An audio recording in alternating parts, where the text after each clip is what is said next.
Today we look at our trades and captains ahead of round 4. Starting it off with the trade-ins this time because I think it's important to look at these first this round.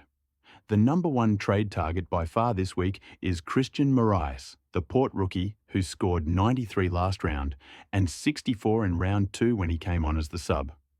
Moraes now has a break-even of -25, which is the second lowest in the game behind Sam Davidson, who I'm assuming we all have.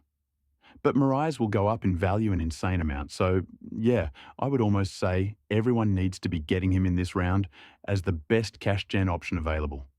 You can probably field him too, although the likes of an Ashcroft would still be ahead of him.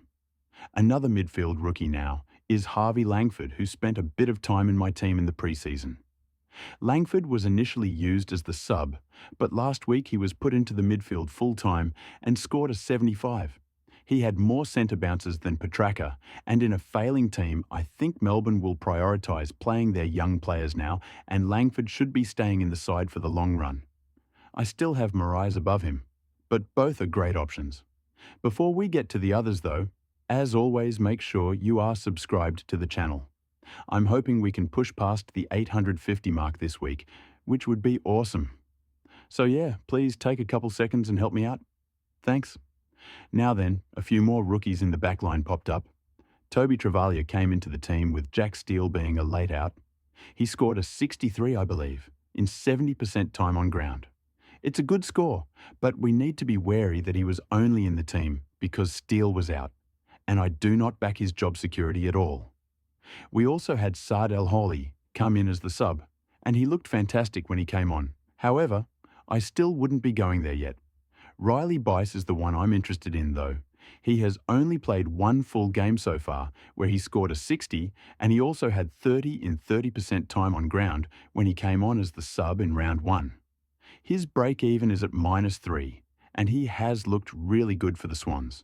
For anyone who's playing Supercoach, he has scored amazingly there, but I still think he's a great option in fantasy, and I definitely would put him ahead of Travaglia. There's also a few other rookies in the forward line in Ted Clohessy and Max Hall. Hall has been a great pick, but I think for people like me who don't have him, it's probably too late. And there are better options. I also wouldn't back Clohessy, as he only scored 44 and doesn't have guaranteed job security. So you can see that my clear focus for trade-ins is on the rookies and boosting our cash gen. But there are still a few other options out there. Isaac Rankin is the forward who I'd be looking to bring in, although Ryan Marrick is also one you can consider. He has scored well in the last few weeks and is taking plenty of kickouts for the Eagles with McGovern out. It could be a good pick, but I won't be going there. I don't see any obvious midfielders who you'd be targeting. Maybe an underpriced premium like a Dykos or Green, but I wouldn't be going for any mid-prices, I don't think. And then, same with the defenders. Max Holmes is an option, and otherwise I'd be trying to get up to the top with a Zorko or another guaranteed top 6 defender. So this makes the trade-out targets much clearer. There will be a lot of rookie adjustments happening, but I'll run through some popular names and state whether I would trade or hold them. Harry Perryman has got to be traded immediately. Ollie Hollins is also a trade. Sam Taylor is a trade unless you have bigger issues like the two I just mentioned. Will Day is a hold. You've experienced the bad games, and he has a great run coming after round 5. Riley Sanders is a freedom trade and can be easily held. But if you have no other issues, go for it. Jason Horne-Francis can go, but I would hold, unless you have no other issues. He's getting cheap, and is probably someone you'd be trading back in anyway. Finn O'Sullivan can go. Lucas Camporelli can go. Xavier Lindsay I would hold. He shouldn't be out more than 2 weeks and has plenty of coin to make. Sam De Koning can go, but I will be holding. Hopefully he can put up a decent score against Max Gawn. Joel Frazier I would hold for this week, but he's on the chopping block. And any other red dot rookies I would look to fix up too. That's all the obvious names I can think of. My trades will be a double downgrade. I will, of course, be bringing Moraes in, which I highly recommend. And then I will be going to Riley Bice, probably, although Harvey Langford is still an option that I'm considering. To do these trades, I will be fixing up some rookies who aren't generating enough cash.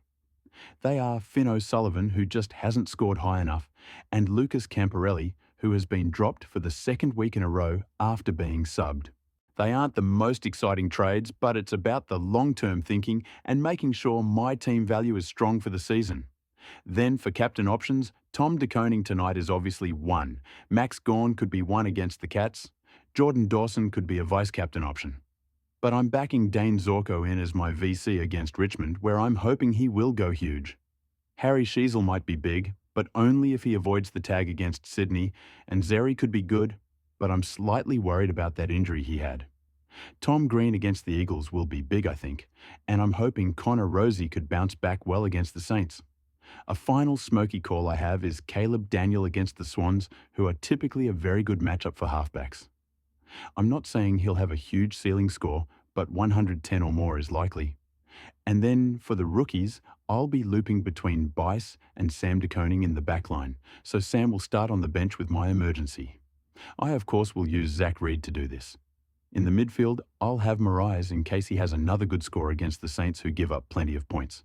And in the forward line, I will of course make sure that Sam Davidson remains on my field. Thanks for watching and have a good week.